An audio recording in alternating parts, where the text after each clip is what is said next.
صفحہ نمبر 327 باب الصلاۃ علی الشہید، شہید کی نماز جنازہ کا بیان۔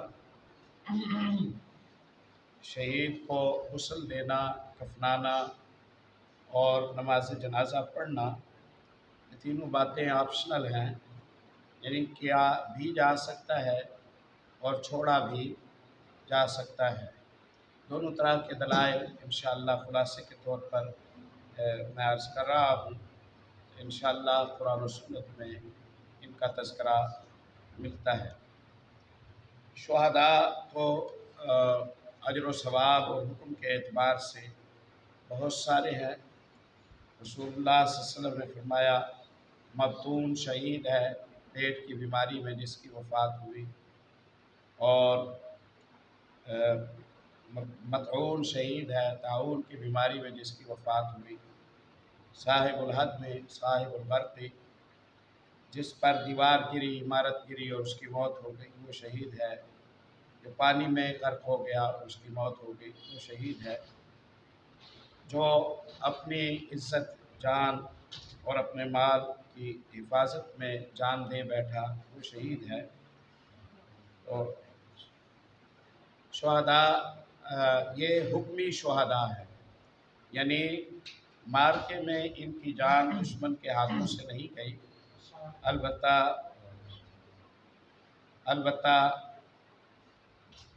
اللہ رب العزت نے اپنے فضل و کرم سے انہیں مقام شہادت پر فائز فرمایا۔ اور یہاں جس شہید کا تذکرہ ہے یہ شہید المارکہ ہے۔ مارکے میں کفار کے خلاف میدان جنگ میں لڑنے والا جو شخص ہے، اس کی نماز جنازہ کا کیا حکم ہے۔ سیدنا جابر بن عبداللہ رضی اللہ تعالیٰ عنہ فرماتے ہیں کان النبی صلی اللہ علیہ وسلم یجمع بین الرجلین من قتلى احد، احد کے شہیدوں میں سے دو شہیدوں کو ایک ایک کپڑے میں فی ثوب واحد جمع فرماتے، ثم یقول، اور پھر آپ فرماتے ایہم اکثر و اقرأ للقرآن، ان میں سے قرآن پاک کو زیادہ پڑھنے والا کون تھا، حاصل کرنے والا کون تھا۔ فَإِذَا أُشِيرَ لَهُ إِلَىٰ أَحَدِهِمَا، جب آپ کو کسی ایک شہید کی طرف اشارہ کر کے بتایا جاتا کہ یہ زیادہ قرآن پڑھنے والا تھا، تو قدمہ فی اللحد، آپ لحد میں اسے پہلے اتارتے، وقال، اور آپ فرماتے انا شہید علی ہؤلاء یوم القیامہ، قیامت والے دن ان پر، ان کے ایمان پر، ان کی شہادت پر میں اللہ کے یہاں گواہی دوں گا۔ وَأَمَرَ بِدَفْنِهِمْ فِي دِمَائِهِمْ، آپ نے حکم دیا کہ ان کے اسی خون کی حالت میں ہی انہیں دفن کر دیا جائے۔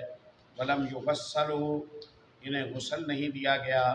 وَلَمْ يُصَلِّ عَلَيْهِمْ، نہ آپ صلی اللہ علیہ وسلم نے ان کا نماز جنازہ پڑھا۔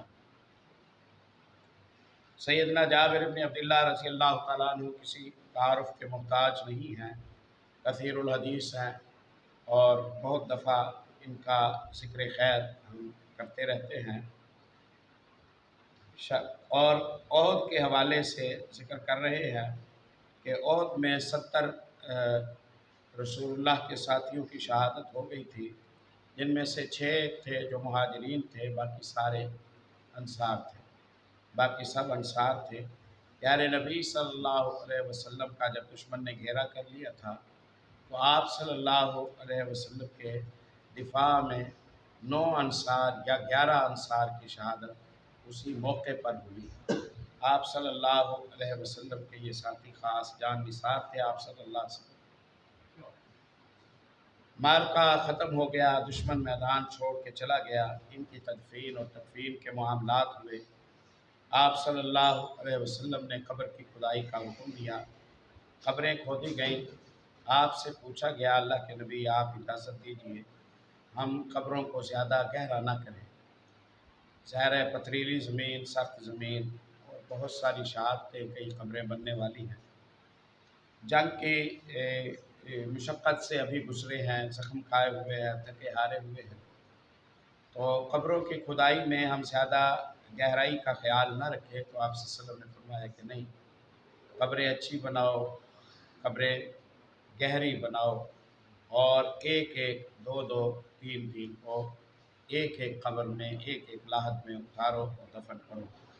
آپ صلی اللہ علیہ وسلم نے عمدہ قبریں بنوائی احد کے شہداء کی، اور انہیں احد کے میدان میں ہی آپ صلی اللہ علیہ وسلم نے دفن فرمایا۔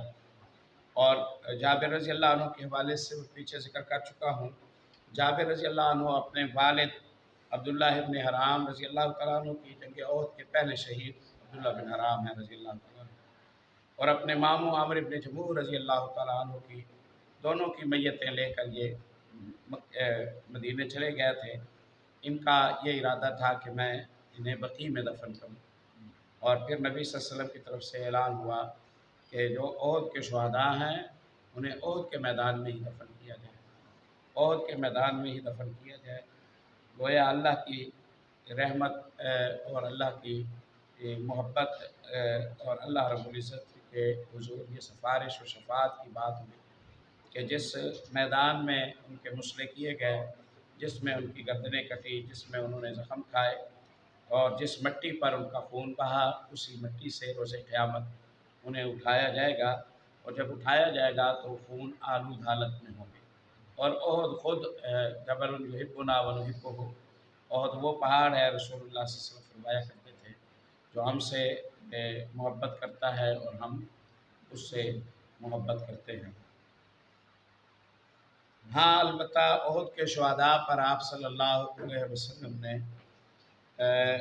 7 سال بعد 3 ہجری شوال میں جنگ احد ہوئی ہے، اور 11 ہجری ربیع الاول میں پیارے نبی صلی اللہ علیہ وسلم دنیا سے چلے گئے، آپ صلی اللہ علیہ وسلم کی رحلت ہوئی، وفات ہوئی، اور 7 سال بعد گویا 10 ہجری میں آپ صلی اللہ علیہ وسلم ایک دن احد کے میدان میں تشریف لے گئے، اور آپ صلی اللہ علیہ وسلم نے شہدائے احد کی قبروں پر کو آج اجتماعی قبر کی شکل اس کی کہتے ہیں بن چکی ہے۔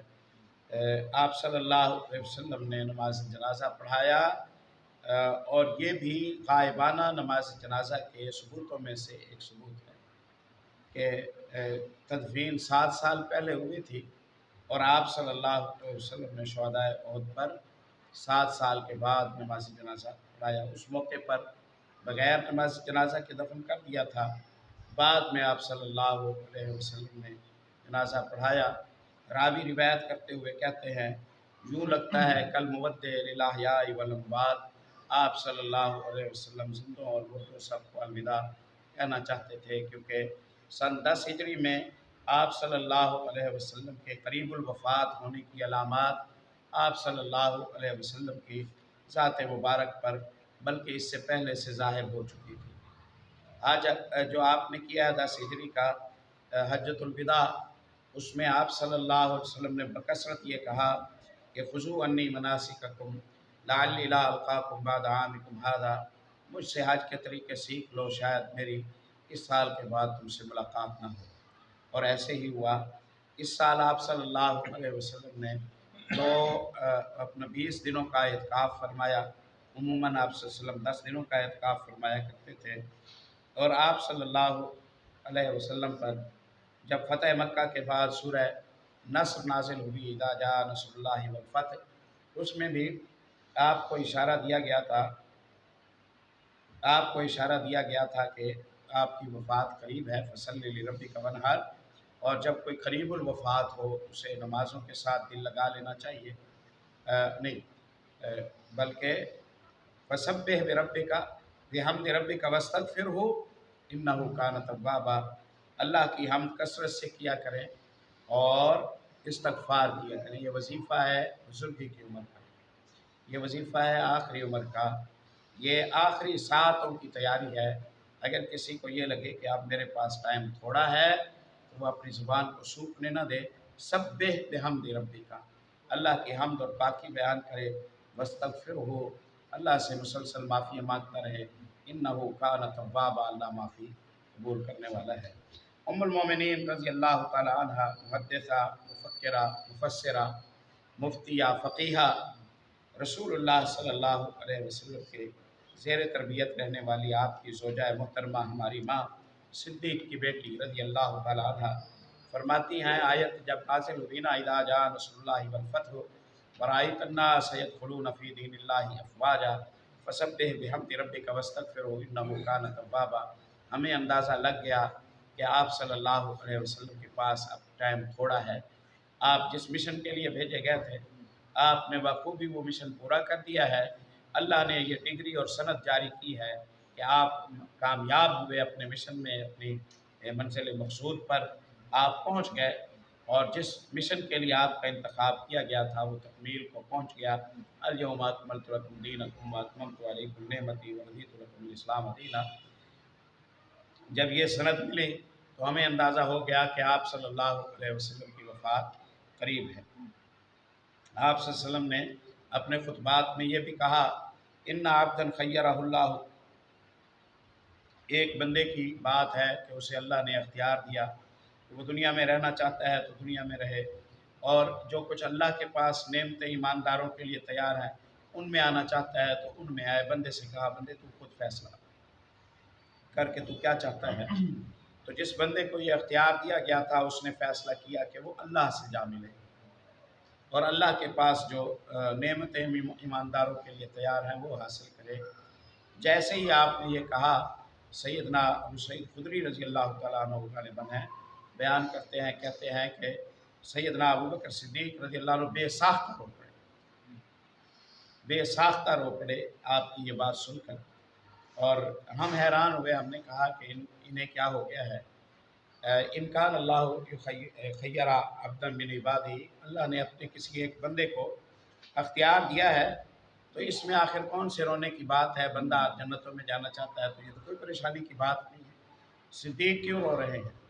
ابو سعید خدری رضی اللہ عنہ کہتے ہیں، جو قرآن کی آیت نبی صلی اللہ علیہ وسلم کے اس جملے کی مراد تھی وہ ہم نہیں سمجھ رہے تھے، صدیق سمجھ رہے تھے۔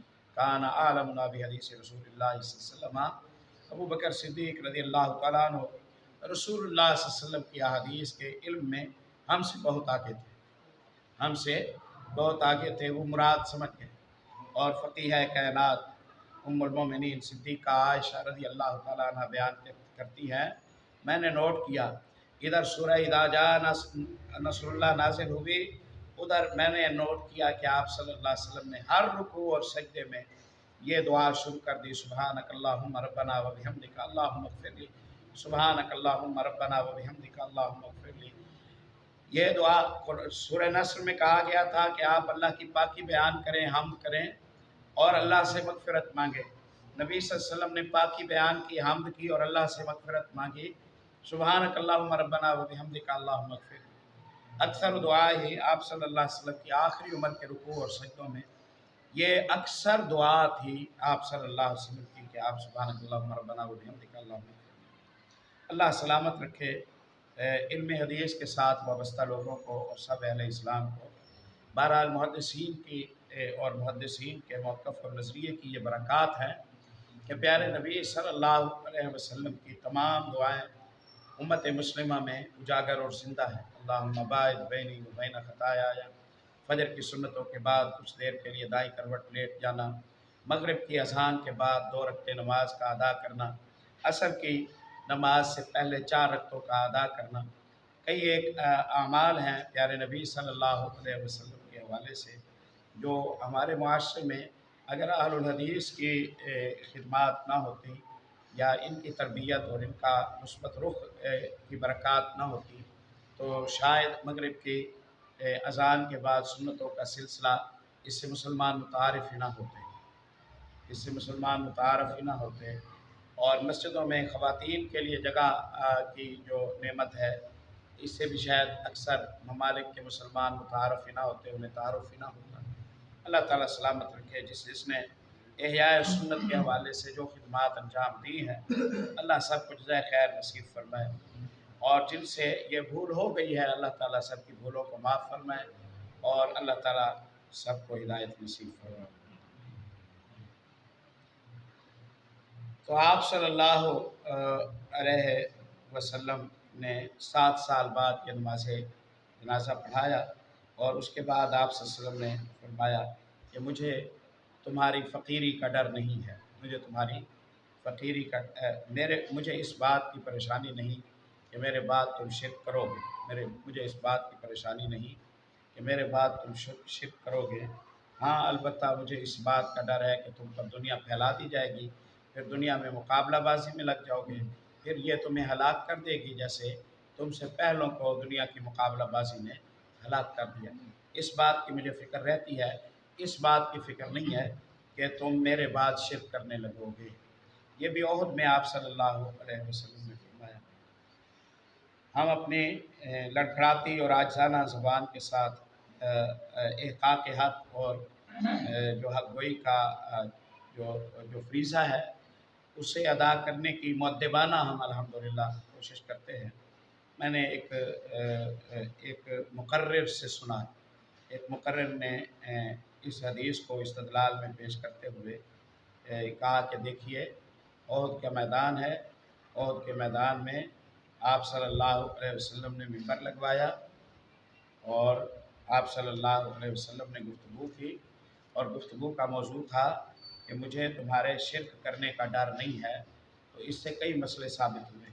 پہلا مسئلہ یہ ثابت ہوا کہ قبرستان میں عرس منانا جائز ہے۔ پہلا مسئلہ یہ ثابت ہوا کہ قبرستان میں عرس منانا جائز ہے۔ ممبر رکھا گیا اور آپ صلی اللہ علیہ وسلم نے جلسہ کیا، تقریر فرمائی، تو عرس تو ہو گیا، تو ہمارے عرس کا یہ ثبوت ہے۔ قربان جائیں اس فقاہت پر، اللہ تعالیٰ ایسے فقہا کی فقاہت سے امت مسلمہ کو محفوظ فرمائے۔ آپ نے وہ نقطہ سمجھا جو صدیق و فاروق نے نہیں سمجھا، جو عثمان و ذوالنورین نے نہیں سمجھا، جو حیدر نے نہیں سمجھا، جو عشرہ مبشرہ نے نہیں سمجھا، جو بیعت رضوان والوں نے نہیں سمجھا، جو بدریوں نے احد والوں نے نہیں سمجھا۔ آپ نے کیا علمی فائدہ ہے جو دے دیا، گویا وہ بات آپ نے ظاہر کر ڈالی جسے امت مسلمہ کے علماء، مفسرین، محدثین 1400 سال سے چھپاتے آ رہے تھے۔ نہیں معلوم آپ نے کس کی چوری پکڑی ہے۔ عبارتوں کو روایت بھی کرتے ہیں، استدلال میں بھی ڈنڈی مار جاتے ہیں۔ نعوذ باللہ، شکر سے کوئی بندہ آیا جس نے آ کر حق گوئی کا حق ادا کر دیا اور ثابت ہو گیا۔ اس سے ایسے ہوتے ہیں ثابت اور سے۔ اچھا پھر اس کی بھی تشریح کر دیجیے، اللہم لا تجعل قبری عیدا یعبد، اے اللہ میری قبر کو عید کی میلوں ٹھیلوں کی جگہ نہ بنانا، اس کی عبادت ہونے لگی۔ اس کی بھی تشریح کر دیجیے، اس سے شاید کوئی اور بات ثابت ہو جائے۔ میرے دوست آپ محبت کریں اور محبت شرعی تقاضے کے مطابق کیجیے، اور ثابت نہیں ہوتا اس سے اور ثابت نہیں ہوتا۔ یہ کوئی باقاعدہ باضابطہ خطاب اور جلسہ نہیں تھا، باقاعدہ باضابطہ خطاب اور جلسہ نہیں تھا۔ یہ آپ صلی اللہ علیہ وسلم کی عام روٹین کی نصیحتوں میں سے نصیحت تھی۔ آپ تو ہر وقت بھی کان یذکر اللہ علی کل احیانہ، ہر وقت ہی اللہ کی فرمان برداری میں، ذکر میں، امر بالمعروف اور نہی عن المنکر میں رہتے تھے۔ آپ کا کون سا لمحہ ایسا جس میں آپ نے امر بالمعروف اور نہی عن المنکر نہ کیا ہو؟ کون سا ایسا موقع ہے؟ آپ صلی اللہ علیہ وسلم کی ساری زندگی کارآمد زندگی ہے، تو وہاں بھی آپ صلی اللہ علیہ وسلم نے ایک خبر دی، تو اس سے وہ رسمی شکلیں ثابت نہیں ہو جائیں گی جو ہمارے معاشرے میں دیکھنے کو ملتی ہیں، اور اکابرین اہل سنت محترم وہ بھی اس سے نالاں ہیں، بے چین ہیں، پریشان ہیں۔ یہ رقص، یہ دھمالیں، یہ پیرا روی کی شکلیں، یہ مردوں عورتوں کا اختلاط، یہ وہاں ہر طرح کی آزادیاں ہر انداز سے، یہ جو کچھ ہوتا ہے کس سے ڈھکا چھپا ہوا، کس سے ڈھکا چھپا ہوا؟ یہ تو اولیاء اللہ کی شان میں بھی گستاخی ہے، یہ تو احکام اسلام اور شاعر اسلام ہے نا، جو ان سے بھی روگردانی کرنے والی بات ہے۔ آپ ایک ایسی بات کو پر رسول اللہ صلی اللہ علیہ وسلم کی حدیث کے واقعے کو موڑ توڑ کر فٹ کر رہے ہیں۔ اللہ سے ڈریے، اللہ کے یہاں حساب ہونا۔ دوسرا استدلال انہوں نے کیا کہ دیکھو عرس بھی ثابت ہے، اور یہاں جو کچھ ہوتا ہے یہ شرک بھی نہیں ہے، یہ بھی ثابت ہو گیا۔ بھئی یہ کیسے ثابت ہوا؟ کہا اس تقریر کا مضمون ہی تو یہی تھا، مجھے ڈر نہیں کہ میرے بعد تم شرک کرو گے، مجھے ڈر نہیں کہ میرے بعد تم شرک کرو گے۔ تو اس سے یہ پتہ چلا کہ قیامت تک کوئی بھی شرک نہیں کرے گا۔ یہ بھی دنیا استدلال کا عجوبہ ہے کہ کہہ تو آپ رسول اللہ کے ساتھیوں سے رہے ہیں اور سمجھنے والا قیامت تک آنے والے ہر کلمہ گو پر اسے فٹ کر رہے، مجھے ڈر نہیں کہ میرے بعد تم شرک کرو گے۔ شرک مرض ہے یا نہیں ہے؟ مرض ہے۔ اس کی دوا قرآن ہے۔ قرآن کے 10 پارے تقریباً شرک کا رد کرتے ہیں۔ اگر اس بیماری نے پھیلنا ہی نہیں تھا تو علاج کے اتنے نسخے اللہ نے کیوں دیے؟ ایک بیماری کا وجود ہی نہیں ہونا تو شرک کے بارے میں ایک آیت بھی نہیں آنی چاہیے، شرک کے بارے میں ایک آیت بھی نہیں آنی چاہیے۔ شرک کا اللہ رد کرتا ہے قرآن میں، اس کی کے رد میں براہین، عقلی دلائل، نقلی دلائل، ہر طرح کے دلائل پیش فرماتا ہے اللہ، مثالیں دیتا ہے اللہ، بندے کی کمزوریوں عاجزیوں کو اجاگر کرتا ہے اللہ، ساری بات واضح ہے۔ اب ایک ایسی بات سے اللہ قرآن میں ڈرا رہا ہے اور 10 پاروں میں ڈراتا ہے، جس بات کے بارے میں ہمارے مفکرین کا خیال ہے کہ جس بات نے امت مسلمہ میں واقع ہونا ہی نہیں تھا۔ کیا ہوگا یہ؟ اسے کیا نام آپ دیں گے؟ یعنی ایک مرض موجود نہیں، کرونا نہیں آیا تھا، کرونا کے علاج پر کتابیں نہیں لکھی گئی، اب آیا ہے نا، اب کتابیں لکھی جائیں گی، اب آیا ہے نا تو کتابیں لکھی جائیں گی۔ ایک مرض نے اللہ جانتا ہے قیامت تک آنا ہی نہیں ہے، اس کے علاج پر کتاب لکھی، بے معنی ہو جائے گا۔ قرآن پاک کا نزول، حفاظت، تفسیر، مثالیں، باتیں، یہ سب کچھ بے معنی ہو جائے گا بھائی۔ یہ قرآن میں نہیں آیا وَمَا يُؤْمِنُ أَكْثَرُهُم بِاللَّهِ إِلَّا وَهُمْ مُشْرِكُونَ کہ اکثر لوگ ایمان کا دعویٰ کرنے کے باوجود شرک کرتے ہیں، اکثر لوگ ایمان کا دعویٰ کرنے کے باوجود شرک کرتے ہیں۔ إِنَّ أَخْوَفَ مَا أَخَافُ عَلَيْكُمُ الشِّرْكُ الْأَصْغَرُ مجھے تمہارے حوالے سے جو بے چینی اور پریشانی رہتی ہے وہ یہ اندیشہ رہتا ہے کہ کہیں تم شرک اصغر کا ارتکاب نہ کرو۔ پوچھا گیا کیا؟ تو کہا شرک اصغر تو دکھاوا ہے۔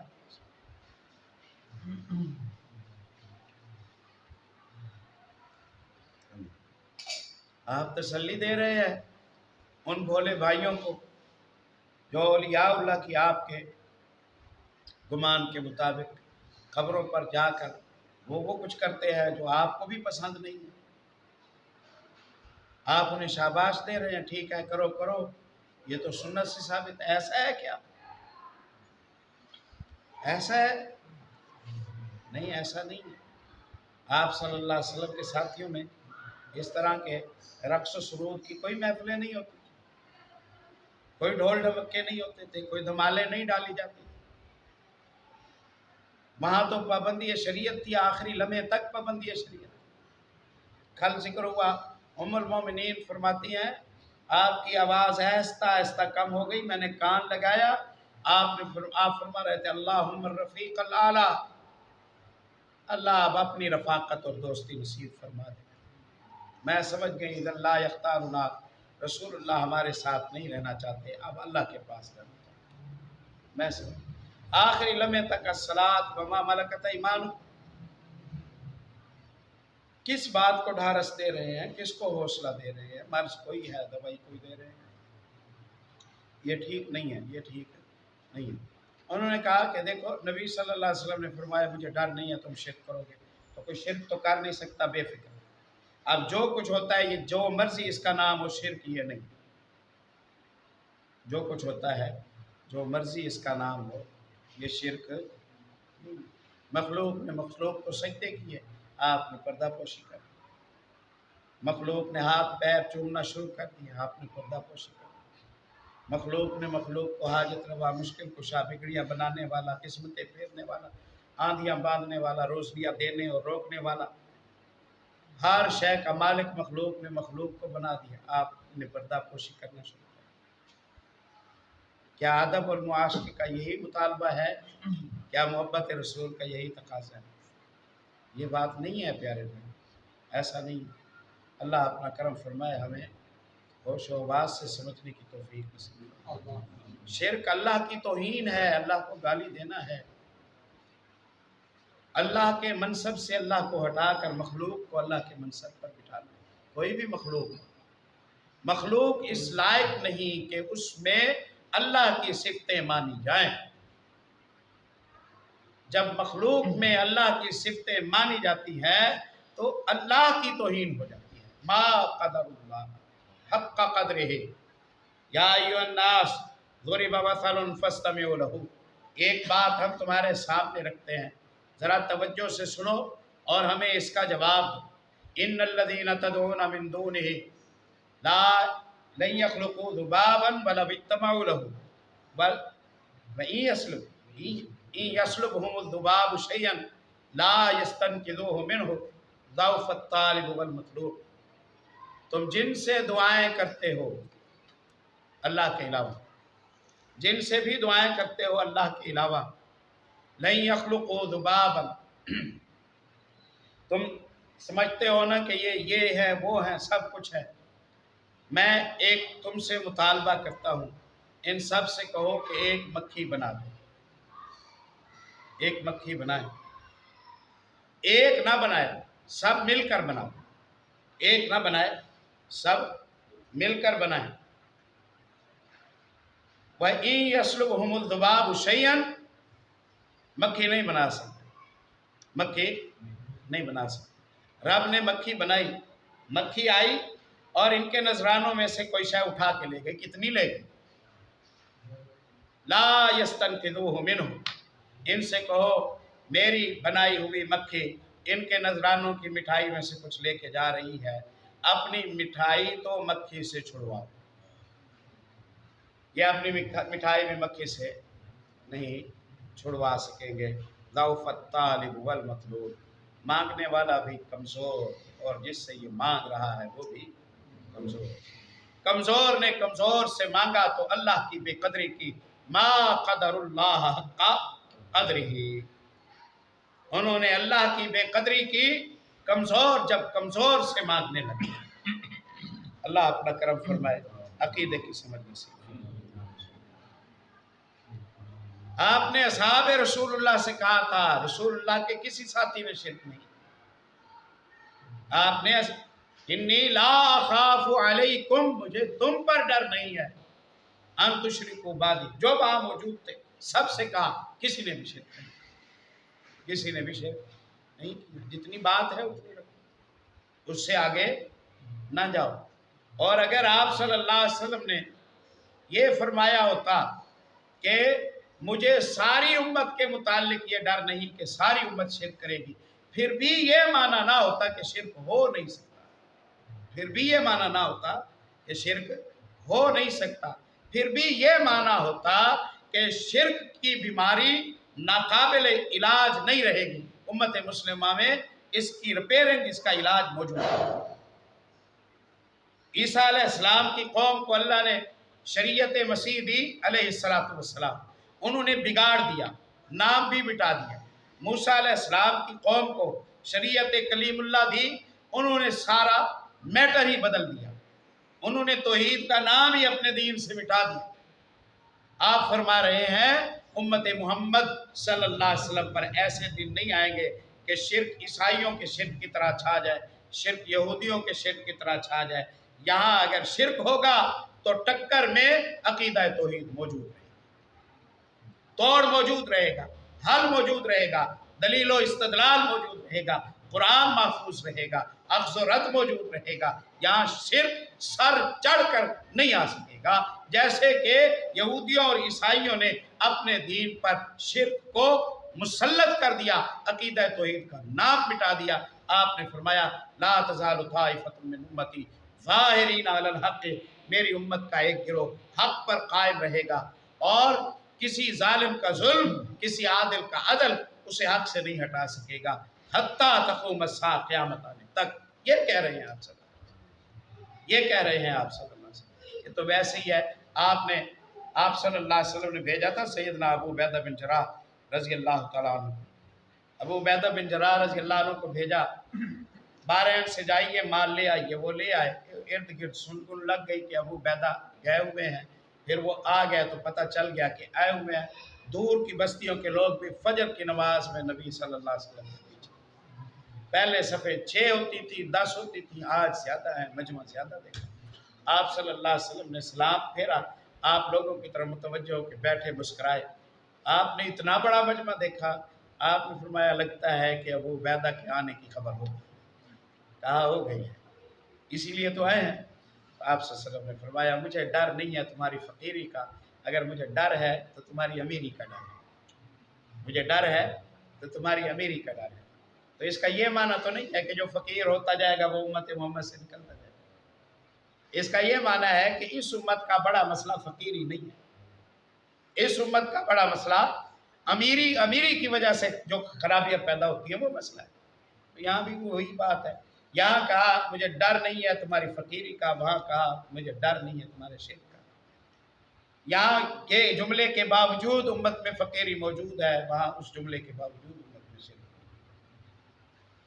بس کفایت کرتے ہیں۔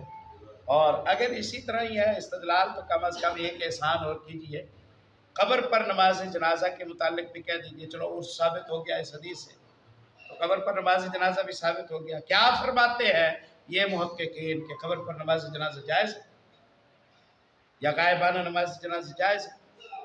یہ دونوں باتیں تو آپ اس کے قائل نہیں، جو تھا اس کے آپ قائل نہیں رہے، اور جو نہیں تھا وہ آپ لے آئے، یہ کیسی بات ہوئی؟ بہرحال کفایت کرتے ہیں۔